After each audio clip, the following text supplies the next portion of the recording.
As Chief Investigator Alan Cohn reports, the transfer of James Wilder Jr. from one high school to another raises concerns by some about a larger problem in high school sports. When James Wilder Jr. announced earlier this year he would play his college football at FSU, the news was so big it was carried live on some local stations. We can finally get this big load off my back. Everybody know where I'm going, so. But it wasn't the first time an announcement by Wilder about where he would play ball rocked the local sports world. When Wilder, the son of Buccaneers all-time leading rusher James Wilder Sr., transferred from Chamberlain High School to Plant 2 years ago, it was to many just the latest example of what's wrong with high school sports. Nope. Just a couple of miles down the road from Plant, Robinson High School head coach Mike Depew is still astounded. You look at the Wilder kid who was an outstanding player at Chamberlain, then he ends up at Plant, you know. How does that happen? Where did it come from? Was it kids, parents, boosters, coaches? Who knows? Rumors ran rampant in sports blogs about the how and where it came from. The transfer of Wilder, a phenomenal two-way player to powerhouse Plant, fit a pattern of star players moving out of their school districts to greener turf somewhere else. First of all, there's a misnomer. There's a difference between recruiting and transferring, and people use those words interchangeably, and they're not the same. Recruiting is an illegal act. Transferring is definitely allowable by state law. Under strict guidelines, says County Athletic Director Lannis Robinson, students have to sign this affidavit swearing they weren't recruited by coaches or anyone else. And while transfers are allowed under the county's school choice policy, or if a family moves from one district to another, there is no allowance for a sports-related transfer. But questions remain about the transfer of several Chamberlain football players. The I-Team has obtained a copy of a complaint filed by the high school to the county athletic director, alleging Brian Turner, a former assistant football coach, helped shop Wilder to Plant and other players to other area powerhouses. Although the names of the players were redacted on the copy given to us, multiple sources confirm Wilder was one of them. The complaint by Chamberlain's athletic director claims Turner talked to a coach at Plant about Wilder and even helped him move into an apartment near the school. It was me did the recruiting for schools. In an exclusive interview with the I-Team, James Wilder Sr. says his son did transfer out of Chamberlain for football reasons after the retirement of legendary coach Billy Turner. That whole entourage just left, and then we just started moving. He would not say whether he was encouraged by any former coaches, but he does say he talked to Plant about football. That's what I told Plant. He can go anywhere because you won the championship the year before he got there. It doesn't matter to me. And Wilder says he did talk football with other schools as well. You know, I checked Armway. I had some coaches that I coached with and all that. But Wilder insists he sent his son to Plant for academic reasons and moved into the school district to meet the residency requirement. After all, the affidavit filed with the High School Athletic Association prohibits a school from having improper contact with a student or a member of his or her family in an effort to urge that student to go to that school. Was this investigated? Yes. What happened?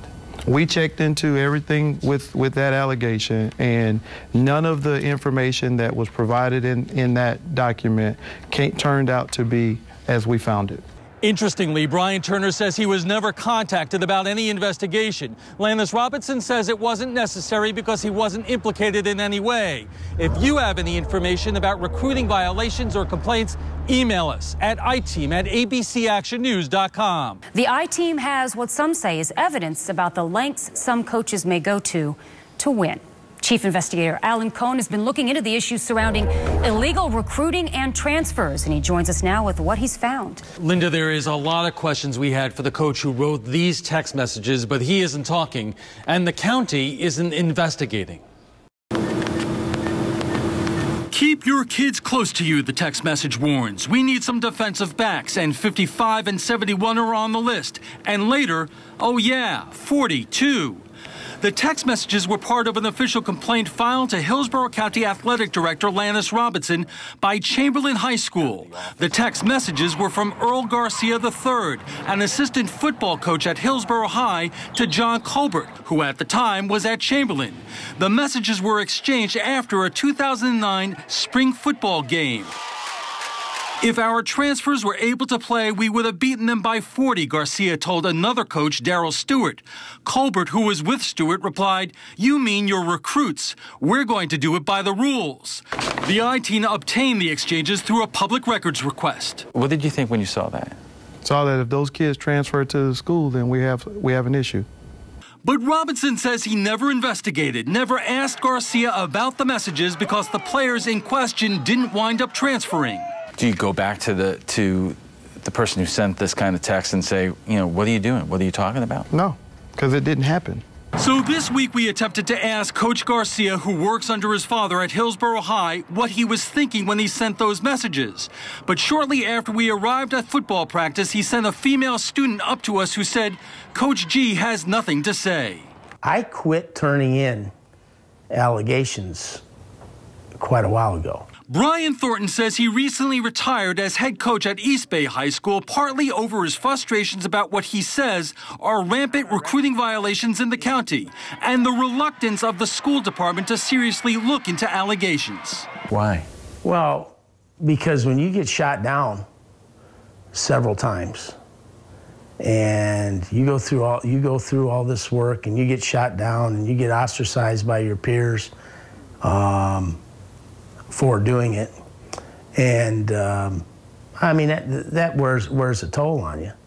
Colbert, who said we're going to do it by the rules, quit just days later. In an unrelated case, the Florida High School Athletic Association confirms to us it's currently investigating an alleged recruiting violation at Hillsborough High School. Good evening, I'm Brendan McLaughlin. And I'm Wendy Ryan. Thanks for joining us. First tonight, Armwood High School. Its name is synonymous with high school football in Tampa Bay.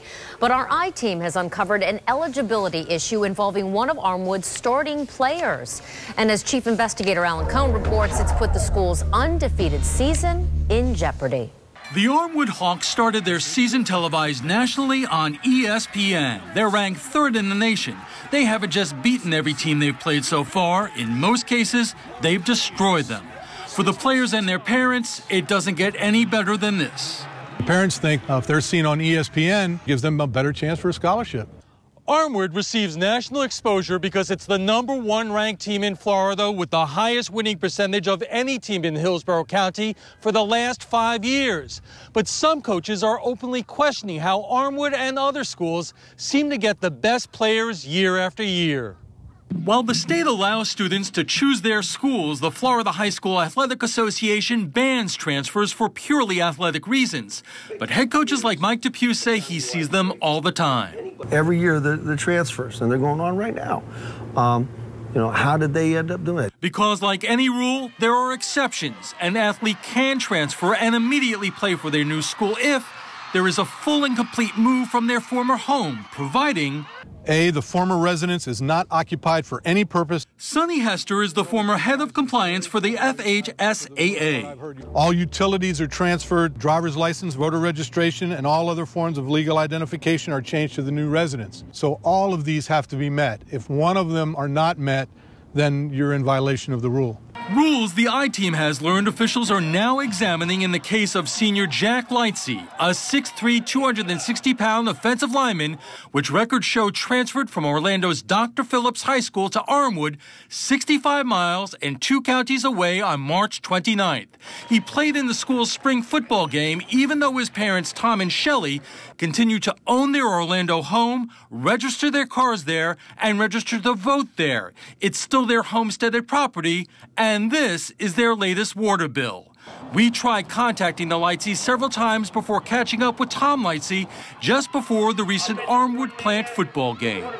You know, I have properties in Orange County. I have properties in Hillsborough County, Pinellas County. On several occasions, the I-team witnessed Lightsey leaving his apartment near Armwood and going to school. We sometimes found his parents, Tom and Shelley, over 30 miles away at another home they own in Indian Rocks Beach. It's there they tend to their waterfront home and take turns bringing their teenage daughter to Largo High School. Is the apartment here for any other reason than the Yes. school out? Is that apartment where you and your wife live? Yes.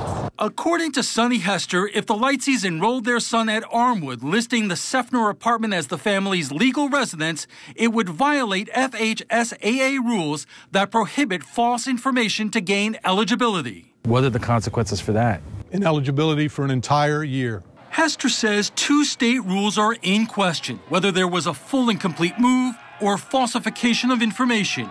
Either way. So that student would be ineligible at whatever school they attended and would forfeit any games that student participated in. For Armwood, undefeated and driving towards a state championship, it would be devastating. We're not going to try to sweep it under the rug. Landis Robinson is the athletic director of Hillsborough County. We're addressing issues brought to our attention. Yes, sir. How? We're addressing them, and that's an internal matter. The I-Team has learned, based on the information we developed, Armwood High School has asked the state to make a ruling on Lightseas eligibility. With a roster boasting some of the best high school football players and top college recruits in the area, the Armwood Hawks have beaten every single team they have faced. They are 1 game away from a perfect season and a state championship. But even before the state championship game is played, the man who runs the Florida High School Athletic Association says that championship could be tainted. That's what we're potentially facing. It was an I-Team investigation last month which uncovered evidence the parents of Armwood senior Jack Lightsey, who transferred to the school last spring, listed this Seffner apartment on school forms but never fully moved out of their Orlando home as rules require. As a result, the Athletic Association began investigating, and the probe, sources say, has now expanded to include at least several other Armwood players. As for Miami Central, the team Armwood will face in the state championship game this week here at the Citrus Bowl in Orlando, it's being investigated too after allegations surfaced the team's quarterback doesn't actually live in the school district. Roger Deering is the executive director of the Florida High School Athletic Association. We certainly have that potential here that 2 of the schools in the 6A championship, which are having investigations conducted right now, we won't complete them until after the championship's over. But it could put a little stain on that championship for sure. If the players are ruled ineligible, the schools could be forced to forfeit every game they have played in. Deering says what's regrettable is the Florida legislature quashed new rules put into effect by his organization that could have prevented this by requiring transferring students to sit out for a year before they could play sports. The original association rule would have really basically put the burden on the parents to prove that every transfer wasn't recruiting. In essence, the family was guilty until proven innocent. It was former state representative Bob Enriquez who sponsored the bill that killed the association's tougher rules, a move he says he now partly regrets now because these days Enriquez is head football coach at Tampa Catholic. I can tell you from personal experience here at the school, we've had two of our players transfer out during the football season this year, and I'm not sure that all of them were completely legitimate. State champs, but for how long? Armwood High School capped off an undefeated season with a state football title this afternoon. But as our chief investigative reporter Alan Cohn shows you tonight, they might have to forfeit their crown. In many ways, it was a surreal, strange spectacle of a championship game, since both Armwood and Miami Central are under state investigation. Whoever wins may well have that title taken away after the fact, a reality fans sitting along the sidelines are well aware of. But it'll be at the same time, if they win out here today, then it really shouldn't matter because they know that they're champions on the field. It was an I-Team investigation last month which uncovered evidence Armwood senior Jack Lightsey, who transferred to the school last spring, never made a full and complete move from his Orlando home as FHSAA rules require. Miami Central's quarterback Austin Stock is under investigation too after evidence surfaced he has been living in a local hotel. We're number 1. We finally did it, baby. Armwood won 40-31. Coach Sean Callahan saying afterward, we won it on the field. I mean, we got to deal with things later on, we will. But right now, I'm going to feel good about this team and where we're at. It will be several more weeks before the Florida High School Athletic Association completes its investigation and makes its decision. But for now, the Armwood Hawks are state champions. In Orlando, Alan Cohn, ABC Action News.